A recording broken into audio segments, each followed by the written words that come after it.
The city of Seoul roared to life under a soft spring haze. Skyscrapers glinting with promise while alleys and side streets buzzed with the grind of daily survival. At a humble convenience store in Itaewon, Go Yuri wiped sweat from her brow, clutching her final paycheck with a smile that didn't quite reach her tired eyes.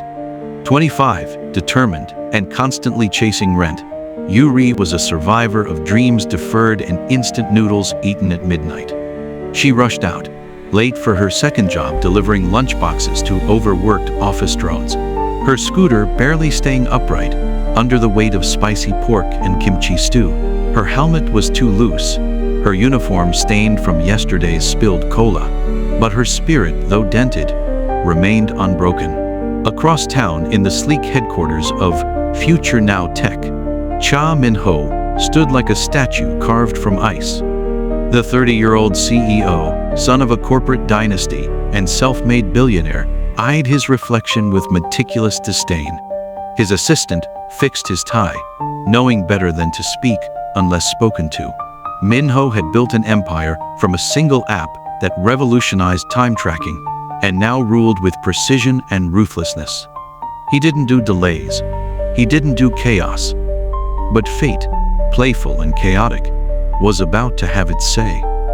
Yuri's scooter swerved sharply as a black car ran a red light.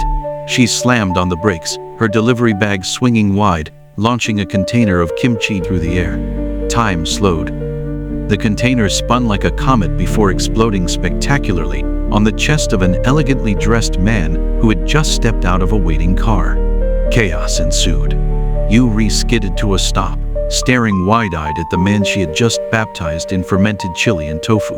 Min-ho stared back, drenched, his designer Italian suit clinging to his frame. His expression, a glacier cracking, shifted into something between disbelief and disgust. "Do you know how much this suit costs?" he asked icily. Yuri scrambled off the scooter, bowing repeatedly. "I'm so sorry. I can pay for the dry cleaning," she blurted, instinctively reaching into her empty wallet. "Dry cleaning?" Min-ho echoed, as if she had spoken Martian. "This suit was handcrafted in Milan. It costs more than your entire scooter." Pedestrians paused, whispering. Yuri's cheeks burned. She hadn't meant to ruin his day. She hadn't even seen him coming. But it didn't matter. His cold gaze pinned her like an insect. "What's your name?" "Go Yuri, sir," she added weakly. He motioned to his assistant, who immediately began tapping on her tablet. "We'll send the bill. You'll be hearing from our legal team." Yuri's stomach dropped.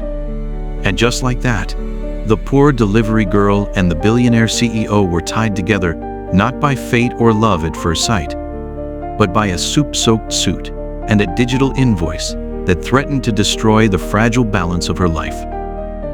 Yuri paced her cramped rooftop room later that evening, the sound of honking cars and neon signs buzzing below.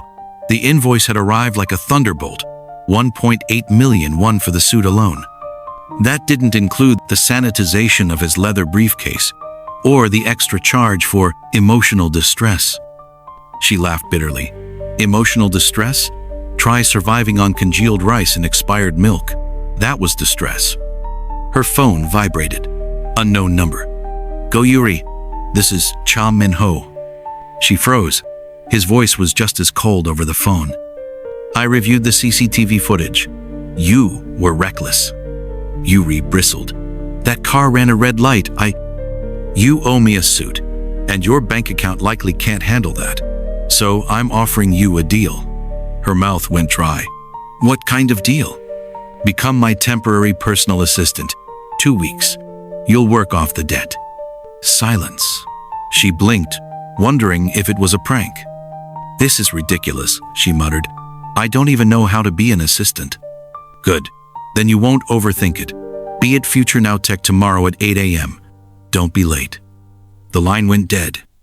Yuri collapsed onto her futon, staring at the ceiling.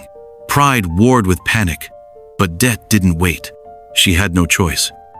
The next morning, Yuri entered Future Now Tech, dressed in her best attempt at business casual, a button-down shirt borrowed from Soo-hyun, a friend, and slacks a size too big.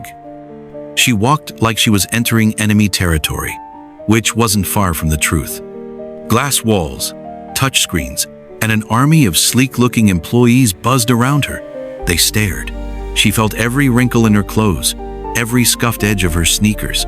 Minho sat at the center of the storm, in an office that resembled a spaceship more than a workplace. He didn't look up when she arrived. "You're late."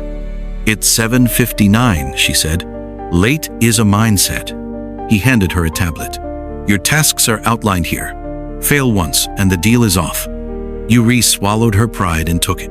The day blurred, scheduling meetings, fetching coffee orders in impossible combinations, reorganizing files, and enduring condescending stares from employees who clearly didn't think she belonged. But she surprised herself, and Minho. She didn't cry, didn't break. She even corrected a financial report error that saved his team from an embarrassing presentation mistake. "You actually have a brain," he muttered that afternoon, half impressed. Yuri didn't answer. She was too tired. But deep down, a flicker of pride burned. Two very different lives had collided, each carrying scars the other couldn't see yet.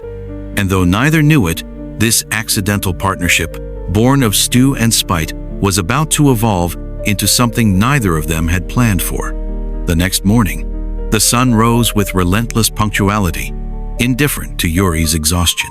She stood outside the sleek monolith of Future Now Tech in clothes ironed within an inch of their life, and her hair pulled into a ponytail so tight it gave her a headache. This wasn't just a job, it was survival. Inside, the building hummed with quiet efficiency. Employees floated through digital glass doors like programmed drones.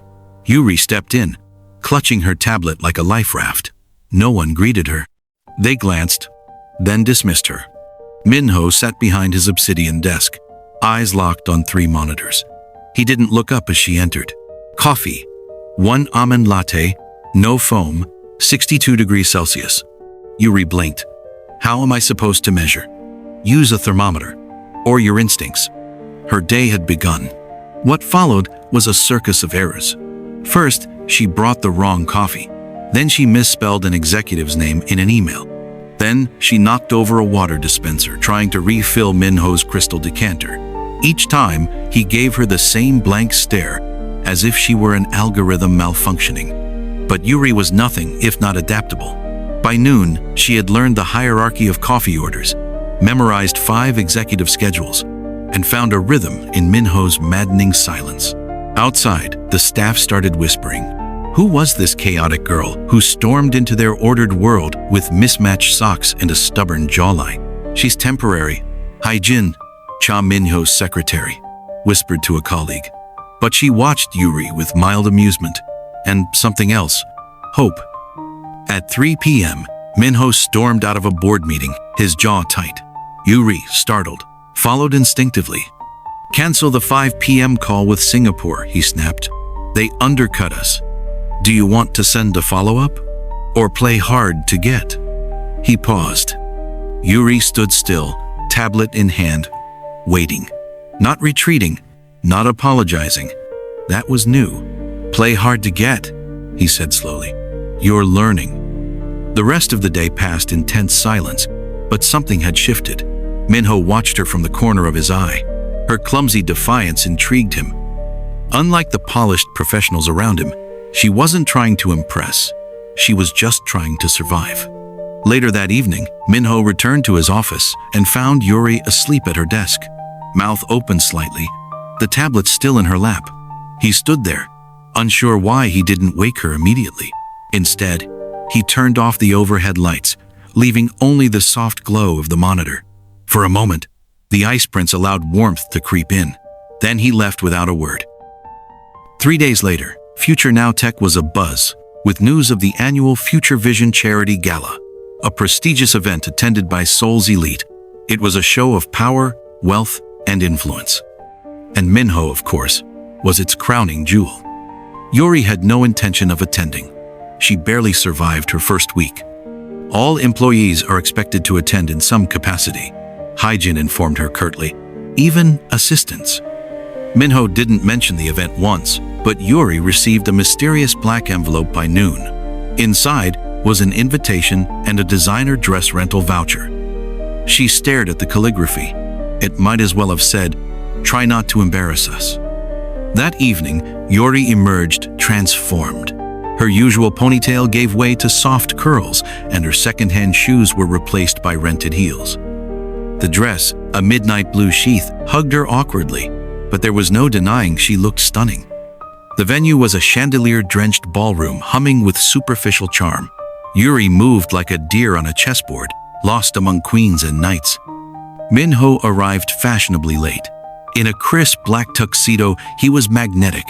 Cameras flashed as he greeted investors. When his eyes finally found Yuri across the room, his steps slowed. She didn't notice. She was too busy balancing a tray of champagne flutes, assigned to help with catering, of course. He walked over. "You clean up well," he said, voice low. She blinked. "Are you here to check the wine temperature?" He smiled. "Maybe. Or maybe I came to see if you'd survive in my world.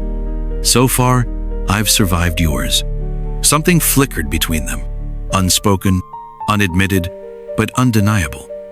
Yuri was finally free. Her 2-week stint as Minho's glorified coffee fetcher/punching bag was over. No more high heels, no more awkward bowing, no more being bossed around by a man who probably moisturized with gold dust. She zipped through the streets on her old wheezing scooter, humming a tune and feeling like a free bird, until the universe, in all its twisted humor, decided to strike. Bam! Her scooter bumped right into the back of a luxury car at a red light. "Oh no, no, no, no, no!" she cried, leaping off her scooter and bowing so hard she nearly headbutted the car. "I'm so sorry. Please don't sue me. I have student loans." The driver's door swung open slowly. Polished leather shoes stepped out. She kept her eyes down, still muttering apologies. Then she heard the voice. "Yuri." She froze. Nope, the universe wouldn't. She looked up. Minho. He stared at her like she had fallen out of the sky. She stared back like someone who'd just hit a jackpot and not the good kind. "You again?" they both said in unison. There was a long pause. Then Yuri groaned dramatically and turned away. "I hit the one car in Seoul I wasn't supposed to." Minho looked at the dent, then at her scooter. "You know, if you wanted to work for me again, you could have just asked." Yuri crossed her arms. "I'd rather crash into a truck." Minho smirked. "Well, mission half accomplished."